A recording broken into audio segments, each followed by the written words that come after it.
बिहार में पहले मरहले के लिए तशहीरी मुहिम आज थम गई। पहले मरहले में 28 अक्टूबर को 16 अजला की 71 सीटों पर वोट डाले जाएंगे।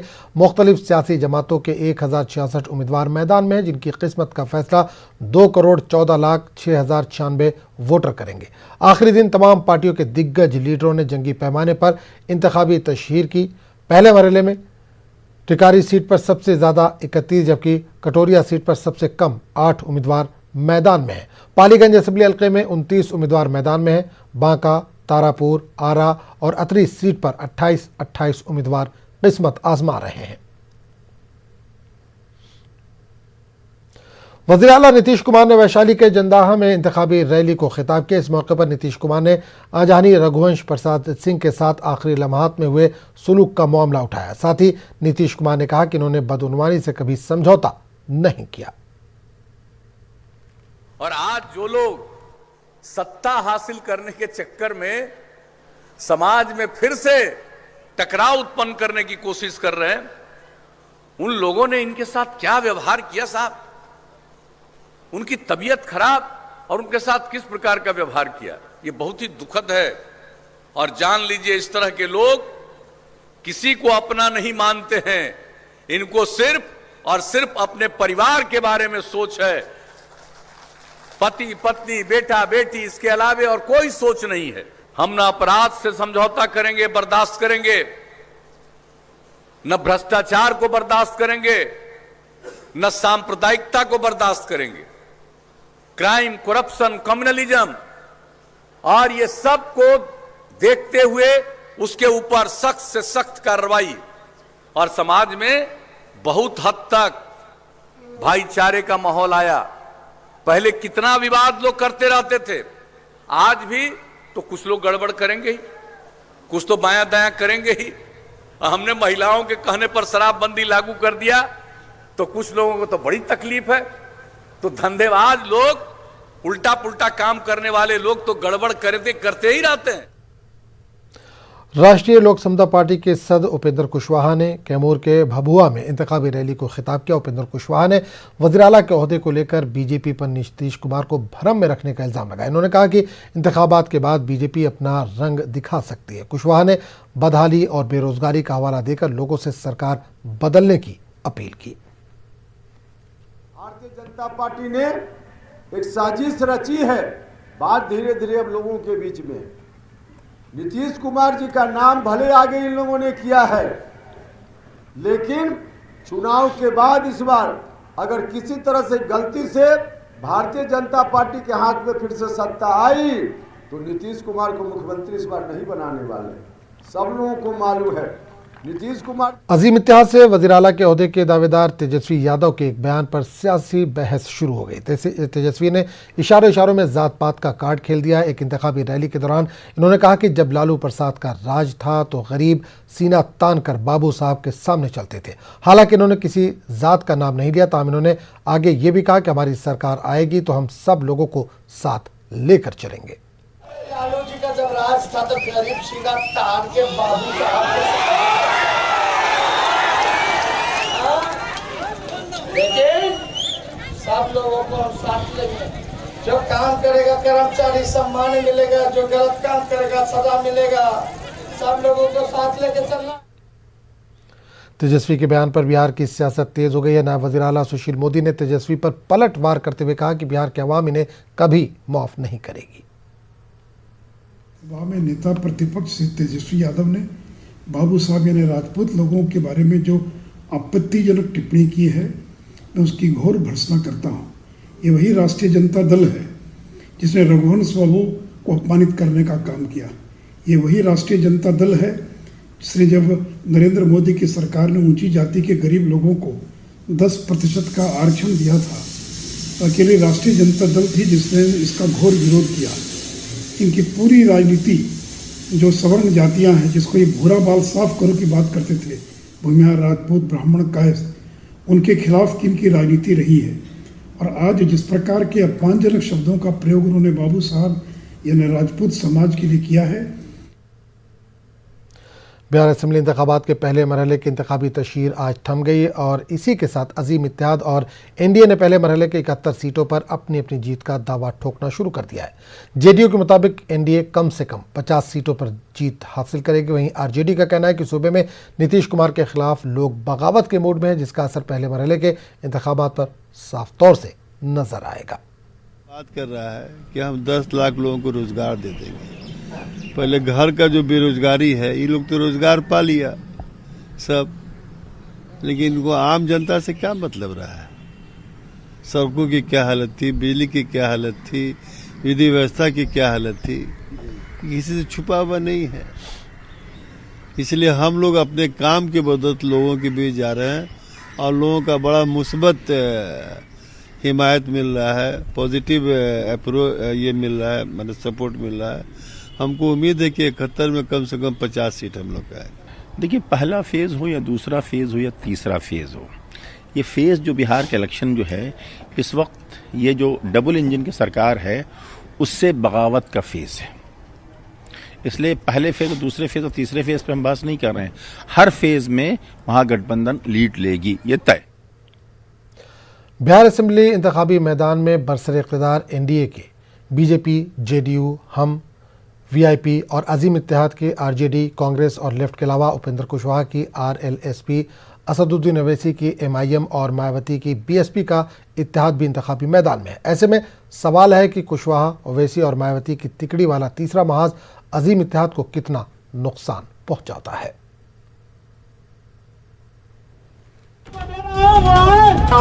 कि आप अपना एक एग्जाम्पल आएंगे और तफसील से आगे पंखा। इंतखाबी मैदान में कुशवाहा, ओवैसी और मायावती की तिकड़ी, अजीम इत्तेहाद को कितना नुकसान पहुंचाएगा तीसरा महाज, मुस्लिम वोटरों पर ओवैसी का कितना असर, मुसलमानों में कितना मकबूल हैं असदुद्दीन ओवैसी। खुद को ग्रैंड सेकुलर डेमोक्रेटिक फ्रंट यानी GSDF कहने वाले इस इत्तेहाद का वोट बैंक दीगर पसमानदा तबका, खासकर कुशवाहा, मुस्लिम तबका अक़लियत और दर्जे फहरिस्त जात हैं। ये वोट बैंक RLSP सरबराह उपेंद्र कुशवाहा, ऑल इंडिया इत्तेहादुल मुस्लिमीन के सरबराह असदुद्दीन ओवैसी और BSP सरबराह मायावती का बेस वोट है। इस इत्तेहाद की वजह से आरजेडी, कांग्रेस और बाया महाज की 3 पार्टियों के वोट बैंक में अड़चन पैदा हो गई है, क्योंकि ये इत्तेहाद आरजेडी के ओबीसी और मुसलमानों की हिमायत की बुनियाद को बर्बाद कर सकता है। बिलखुसूस किशनगंज, अररिया और मुस्लिम अक्सरियती बेल्ट सीमांचल और उत्तर प्रदेश की सरहद से मुत्तसिल कैमूर के बक्सर बेल्ट में ये इत्तेहाद महागठबंधन को काफी नुकसान पहुंचा सकता है। उधर इत्तेहाद से बाहर निकलने और थर्ड फ्रंट बनने के बाद GSDF ने चुनाव के दौरान RLSP सरबराह उपेंद्र कुशवाहा को CM के तौर पर प्रोजेक्ट किया है। कुशवाहा की RLSP 104 सीटों पर इंतखाबी मैदान में है, जबकि ओवैसी की पार्टी MIM 18 सीटों पर चुनाव लड़ रही है। वहीं मायावती की पार्टी BSP 80 सीटों पर किस्मत आजमा रही है। वाज़ेह है कि MIM को बिहार में पहली कामयाबी पिछले साल हुए ज़िमनी इंतखाबात में मिली थी, जब उसने किशनगंज असेंबली सीट जीती थी। इस मर्तबा MIM 18 में से सीमांचल में 13 सीटों पर इंतखाबात लड़ रही है। MIM ने खास तौर से जोकीहाट जैसे मुस्लिम अक्सरियती हलकों में मुस्लिम चेहरों को मैदान में उतारा है। इन इलाकों में बीजेपी, अजीम इत्तेहाद और MIM के दरमियान सहरुखी मुकाबला है। इसी तरह बहादुरगंज, किशनगंज और ठाकुरगंज के साथ साथ पूर्णिया के आमौर और कटिहार के प्राणपुर जैसी सीटों पर MIM ने अपने उम्मीदवार उतारे हैं। हम आपको बता दें कि किशनगंज और अररिया जिलों में तकरीबन 70% मुस्लिम आबादी है। एनडीए और खासकर बीजेपी को उम्मीद है कि सहरुखी मुकाबले में इसे कामयाबी मिल सकती है। वहीं MIM सरबराह असदुद्दीन ओवैसी पर मुस्लिम वोटों को तकसीम करने के इल्जामात भी लगाए जा रहे हैं। ताहम ओवैसी इन इल्जामात की तरदीद करते हुए कुछ और ही दलील देते हैं। 2019 के चुनाव देख लीजिए आप, 2019 के पार्लियामेंट के चुनाव में बिहार के 40 लोकसभा सीट में आपने सिर्फ एक जीती, किशनगंज, वो भी हमारी वजह से। अगर हमारे कैंडिडेट अख्तरुल इमान 3 लाख वोट नहीं लेते तो वहां से भी आप हार जाते। 3 लाख अख्तरुल इमान लिए, 3.5 लाख कांग्रेस ली, जेडीयू 3,25,000 ली। इनमें कोई ना कन्विक्शन है, ना इंटेलेक्चुअल ऑनेस्टी है बीजेपी से मुकाबला करने की। और इसीलिए हम ये कह रहे हैं कि ये भी असेंबली चुनाव में इनके पास कोई ना तो कोई स्ट्रेटजी है, ना तो कोई पॉलिटिकल विजन है। और इसीलिए हम कह रहे हैं कि ये लोग काबिल नहीं है उतने। अरे जब हम उनको काबिल ही नहीं मानते तो क्यों साथ जाएंगे उनके? हम काबिल हैं, कुशवाहा साहब काबिल हैं, राजभर साहब काबिल हैं, बीएसपी काबिल है। ये हम लोगों में लड़ने का जज्बा, लड़ेंगे। उनमें कहाँ है? अरे भाई एक बात बताइए, 5 साल पहले गठबंधन ने क्या कहकर वोट लिया था कि संघ मुक्त भारत करेंगे, मोहन भगवत को रोक देंगे और वोट कटवा हमको कहा था। फिर आपका अलायंस अगर गिरकर खत्म होकर नीतीश कुमार मोदी के गोद में बैठते हैं तो इसका जिम्मेदार कौन है? कांग्रेस नहीं है, आरजेडी नहीं है। आपने तो बिहार की जनता को झूठ बोलकर, धोखा देकर वोट लिया। आज बीजेपी अगर सत्ता में है बिहार में तो आपकी वजह से, इन तीनों पार्टियों की वजह से, नीतीश कुमार, लालू और राहुल गांधी की वजह से। अजीम इत्तेहाद और जेडीयू दोनों को मुस्लिम वोटों के हुसूल की उम्मीदें हैं और यही वजह है कि अजीम इत्तेहाद ने 33 मुस्लिम उम्मीदवारों को जबकि जेडीयू ने 11 मुसलमानों को टिकट दिया है। लेकिन एमआईएम की एंट्री ने मुकाबला दिलचस्प बना दिया है। Bureau report, news 18 Urdu. LJP से चिराग पासवान ने आज फिर दोहराया कि सीएम के साथ वादों वाले प्रोग्राम में घोटाला हुआ है और अगर जांच में आंच नहीं आती है तो सीएम को भी जेल जाना होगा, जिस पर जेडीयू ने सख्त रद्दमल का इजहार किया है। में घोटाला हुआ है। आप किसी भी बिहारी से जाकर, बिहार के किसी भी गांव में जाकर किसी भी बिहारी से आप पूछ लीजिए कि क्या 7 निश्चय में भ्रष्टाचार हुआ कि नहीं हुआ, हर बिहारी आपको बोलेगा। 12 करोड़ बिहारी ये बोलेगा। आप सब भी जानते ही होंगे, आप लोग की अपनी मजबूरी होगी, ऑन रिकॉर्ड नहीं कोई बोले, बट सब जानते हैं कि 7 निश्चय में घोटाला हुआ है। और इसीलिए मैंने क्लियरली इस बात को बोला है कि अगली हमारी जो सरकार आएगी इसकी जांच करवाई जाएगी और जो भी दोषी हों, ये जांच ये नहीं होगी कि सिर्फ छोटी मछलियों को फांस लिया जाए। अगर इसमें मुख्यमंत्री भी दोषी हैं, अगर उनके भी इसमें आता है कि उनको भी भ्रष्टाचार में उनकी भी भूमिका है, तो उनको भी जेल भेजने का काम हमारी अगली सरकार करेगी। मैं चुनौती के तौर पर कहना चाहता हूं, जिस दिन नीतीश कुमार पर एक भी भ्रष्टाचार का मामला साबित हो जाएगा तो समझो पूरा देश भ्रष्ट हो जाएगा। वो भारतीय राजनीति के उन अंतिम लोगों में से हैं जो राजनीति के बड़े पदों को सेवा के रूप में इस्तेमाल करते हैं, भोग के लिए नहीं। मैं इसमें किसी के विरुद्ध कोई टिप्पणी नहीं करना चाहता, लेकिन चिराग पासवान ऐसी उत्तेजनात्मक, भड़काने वाली भाषा बोल करके सुर्खियां तो बटोर सकते हैं, लेकिन बिहार के समाज में सम्मान नहीं पा सकते। नीतीश कुमार पर चिराग पासवान के तीखे हमले के बाद जेडीयू कहीं ना कहीं हमलावर है चिराग पासवान पर। हमारे साथ मुख्य प्रवक्ता जेडीयू के संजय सिंह जी हैं। संजय जी, जिस तरह से चिराग पासवान ने नीतीश कुमार को लेकर बयान दिया है कि अगर वो सत्ता में आते हैं तो सलाखों के पीछे होंगे नीतीश कुमार और उनके अधिकारी, किस तरह से इस बयान को देख रहे हैं आप लोग? देखिए, सबसे पहले मैं नीतीश कुमार जी को धन्यवाद देता हूं। मैं जब लोक जनशक्ति पार्टी से जनता दल यू ज्वाइन किया तो आदरणीय नीतीश कुमार जी ने कहा था कि आप लोक जनशक्ति पार्टी के ऊपर, रामविलास पासवान जी के ऊपर नहीं बोले। मैं आज तक एक बयान नहीं दिया था, लेकिन आज जो बयान चिराग पासवान जी का आया है, निश्चित तौर पर आज मुझे बहुत तकलीफ हुई है। राजनीति में जुम्मा 4 दिन हुआ राजनीति में आते हुए। सांसद किसके कृपा से बने हो? दूसरी बार सांसद हुए हैं, नीतीश कुमार जी के पसंगा में भी नहीं है। कोई माई का लाल नीतीश कुमार जी को भ्रष्टाचार का आरोप नहीं लगाएगा, न लगाया है न कभी कोई लगाएगा। लेकिन अगर मेरा मुंह खुलेगा तो मुझको मालूम है लोक जनशक्ति पार्टी में क्या होता है। जो 10 लाख का जूता पहनता हो, 10 लाख का घड़ी पहनता हो, वो गरीबों का दर्द का कैसे बात कर सकता है? नीतीश कुमार जी को इतना हैसियत नहीं हुआ चिराग पासवान जी को कि जेल के सलाखों को पीछे उनको डालने का काम करेगा। न नॉर्मल तेल रहेगा, न राधा नाचेगी।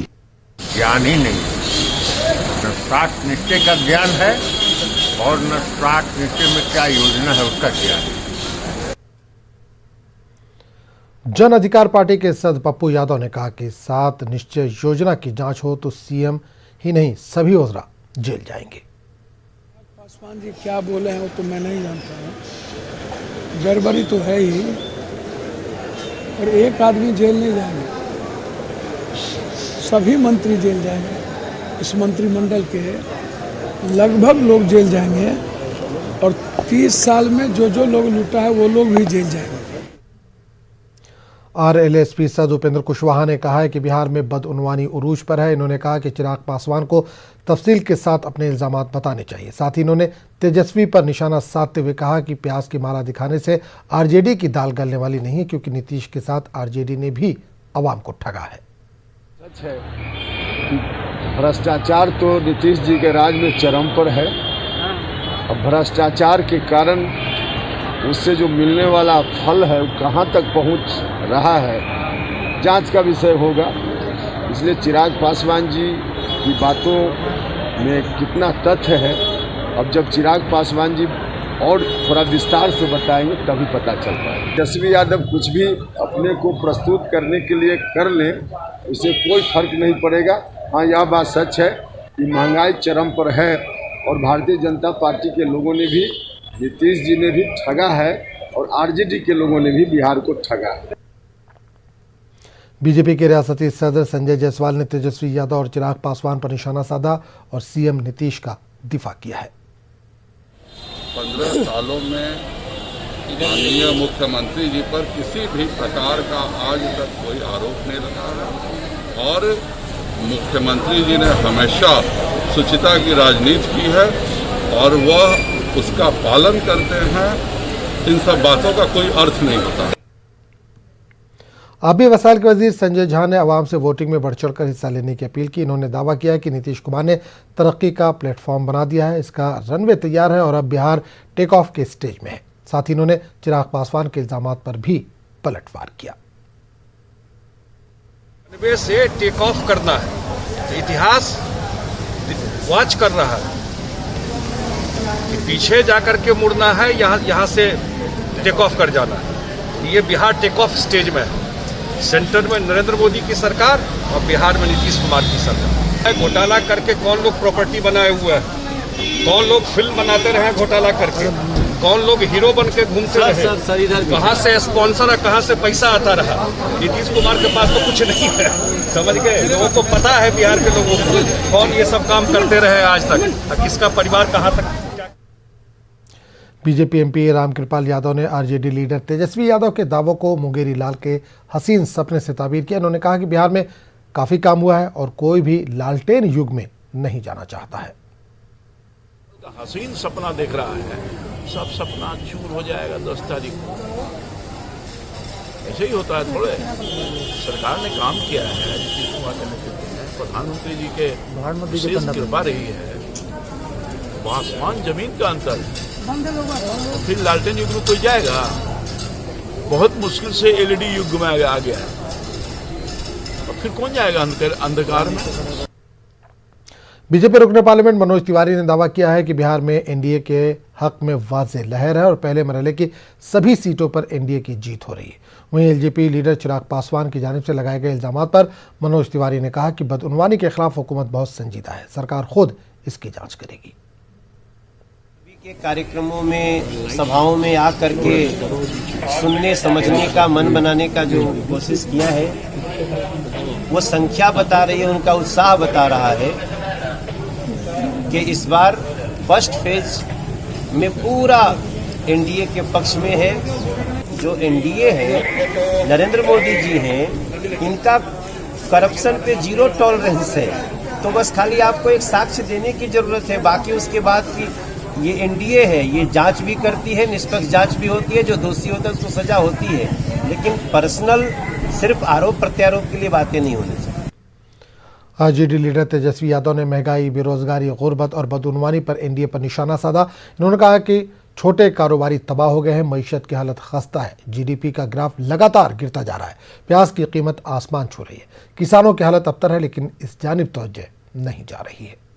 लगभग 60 घोटाले हुए हैं, जिसका लगभग आंकड़ा जो है 30,000 करोड़ का खजाना का सेंध मारा गया है। सृजन घोटाले जैसे 7 निश्चय घोटाले, बियाडा घोटाला, धान घोटाला, हर घर जल से नल वाला घोटाला, तरह तरह के जितने घोटाले हैं इस सरकार में हुए हैं, छात्रवृत्ति घोटाला, तो उसको बताने की ज़रूरत नहीं, पूरा बिहार जानता है। और आपदा के घड़ी में भी पैसे का कोई हिसाब किताब जो है नहीं मिला, कितना खर्च किया गया, कहाँ से खर्च किया गया, इसका कोई हिसाब किताब नहीं। लेकिन मूल प्रश्न है कि भ्रष्टाचार तो काफ़ी बड़ा है, ब्लॉक लेवल चले जाइए, थाने लेवल चला जाइए, मृत्यु प्रमाण पत्र भी चाहिए तो बिना घूस दिए हुए कोई काम नहीं हो पाता। ये सच्चाई है, नीचे से लेकर ऊपर तक पूरी तरीके से भ्रष्टाचार में ये सिस्टम। दरभंगा के कुशेश्वर स्थान असेंबली हलके से जेडीयू रुकन असेंबली शशि भूषण हजारी के गांव वालों ने मुखालफत की है, जिसके बाद एमएलए उल्टे पांव भागने पर मजबूर हो गए। लोगों का इल्जाम है कि एमएलए सिर्फ इंतखाबात के वक्त दर्शन देते, जबकि चुनाव के बाद इनके यहाँ जाने पर भी लोगों से मुलाकात नहीं करते। इनका वर्तमान विधायक जो 10 सालों से हमारे यहाँ पे विधायक है, ये जब चुनाव जीत कर जाते हैं तो कभी भी फिर अपने क्षेत्र में दोबारा वापस नहीं आते, और अपनी समस्याओं को लेकर क्षेत्रवासी जब इनसे मिलने जाते हैं तो ये घर से निकलते तक नहीं है, यहाँ तक कह देते हैं कि घर में कोई नहीं है। बिहार असेंबली इंतखाबात के पहले मरहले के लिए तैयारियां जोरों शोर से चल रही है। अलग अलग बूथों पर पुलिस की भारी टुकड़ियां भेजी जा रही हैं। गया से जायजा लिया हमारे नुमाइंदे अरुण चौरसिया ने। जिला में 28 अक्टूबर को चुनाव होना है और इसके लिए जो बूथों पर सुरक्षा कर्मियों की तैनाती की गई है उनका कमान कट गया है। यहाँ बिहार पुलिस के साथ ही अर्धसैनिक बल और होमगार्ड की ड्यूटी लगाई गई है। यहाँ आप देख सकते हैं कि बिहार पुलिस और होमगार्ड के जो जवान हैं, चाहे वो महिला हों या पुरुष हों, ये यहाँ आ रहे हैं और यहाँ से उन्हें हथियार दिया जा रहा है। ये हथियार लेने के बाद ये लोग अपने अपने बूथों पर जाएंगे, जहां ये शांतिपूर्ण मतदान कराने के लिए जो इनकी भूमिका है उसको निभाएंगे। ये पुलिस लाइन में ये बनाया गया है, जहां जो भी गया जिला, ये जो बनाया गया है यहाँ पर गया जिला के जो जवान हैं वो यहाँ आ रहे हैं, बल और जो दूसरे जिला से जवान आ रहे हैं वो खुद अपने साथ हथियार लेकर यहाँ आ रहे हैं और यहाँ रिपोर्टिंग करने के बाद उन्हें संबंधित बूथों के लिए कमान दिया जा रहा है। सहयोगी विपिन के साथ अरुण चौरसिया, न्यूज़ 18 गया। बिहार असेंबली इंतखाबात में पहली मरतबा वोट करने वाली लड़कियों की क्या उम्मीदें हैं और किन मुद्दों पर वोट डालना चाहती है, इस बारे में पटना कॉलेज की तालिबात से बात की पटना नुमाइंदे नैन्सी ने। आसमान हेलीकॉप्टर की गड़गड़ाहट से गूंज रहा है, जगह जगह रैलियां हो रही है, हर मैदानों में सभाएं हो रही है और लोगों की भीड़ इकट्ठा हो रही है। मेरे साथ कुछ युवा कुछ छात्राएं मेरे साथ मौजूद है पटना वुमेंस कॉलेज की, जो फर्स्ट टाइम वोट करने वाली है। कुछ ऐसी भी छात्राएं हैं जो पहले भी वोट कर चुकी है लोकसभा चुनाव में, अभी विधानसभा चुनाव में अपने एक नेता को चुनने वाली है। इनसे बात करते हैं कि किन मुद्दों को लेकर के ये वोट करेंगे। जैसे रूरल एरिया में अभी फीमेल्स को उतना ज़्यादा टीचिंग का फैसिलिटी अवेलेबल नहीं है, education facility is not avail to them. And फिर उसके बाद फीमेल राइट जो कि बहुत बेसिक है और वहाँ पे अभी भी जो है फीमेल्स को उतना ज़्यादा वो नहीं मिल पाता है, प्रिविलेजेस नहीं मिल पाते हैं और फिर बहुत सारे जो एजुकेशन सिस्टम वहाँ का है वो सही नहीं है। तो आई रिक्वेस्ट एजुकेशन पे बेसिकली आपका रहेगा कि आप एजुकेशन पे वोट करेंगी। आप किन किन मुद्दों पे वोट करेंगे, आप कैसा नेता चाहती हैं? मैं एजुकेशन के मुद्दे पर वोट डालना चाहूँगी और एजुकेशन और जो डेवलपमेंट है उसके मुद्दे पर वोट डालना चाहूँगी कि चेंजेज तो होना चाहिए, क्योंकि यहाँ बहुत डेवलपिंग है, अभी डेवलप तो हुआ नहीं है। जैसे female rights, human rights, child abuse बहुत ज़्यादा बढ़ रहा है और भी बहुत सारे मुद्दे हैं जिनमें चेंजेज आना चाहिए। वैसे बेसिकली मैं मधुबनी डिस्ट्रिक्ट की रहने वाली हूँ, जो बहुत लोअर है। अभी आपका जो वोट होगा वो किन मुद्दों को लेकर के होगा? Of course as a student मेरा पहला वोट तो इसीलिए होगा कि एजुकेशन सिस्टम और बेटर हो, और मतलब जैसे कि रूरल एरिया में अभी भी क्वालिटी ऑफ एजुकेशन बहुत पुअर है, वो सब जानते हैं। तो उसको इम्प्रूव करने के लिए कुछ किया जाए तो बेहतर बात है। जैसे कि अब जैसे यूनिवर्सिटीज़ है तो उनको इम्प्रूव करे जा रहे हैं। हाँ, वुमेन सेफ्टी भी होना चाहिए। वुमेन सेफ्टी को लेकर के होगा और एजुकेशन को लेकर के बेसिकली आप लोगों का वोट होगा। तो मेरे साथ पटना वुमेंस कॉलेज की छात्राएं मौजूद थी, जिसमें कि कई जो छात्राएं वो फर्स्ट टाइम वोट करेंगी और अभी घर जाएंगी। जब वो त्यौहार में जब वो घर पहुंचेंगी तो वोट भी वो करके यहाँ पे फिर वापस पटना आएंगी। तो इस तरीके से जो फर्स्ट टाइम वोटर्स है वो भी बिहार विधानसभा चुनाव को लेकर के काफ़ी एक्साइटेड है। कैमरामैन राजेश के साथ नैन्सी, न्यूज़ 18 पटना। तो इस बुलेटिन में फिलहाल इतने। मजीद ताज़ा तरीन खबरों के लिए आप लॉगिन कर सकते हैं news18urdu.com पर। आदाब।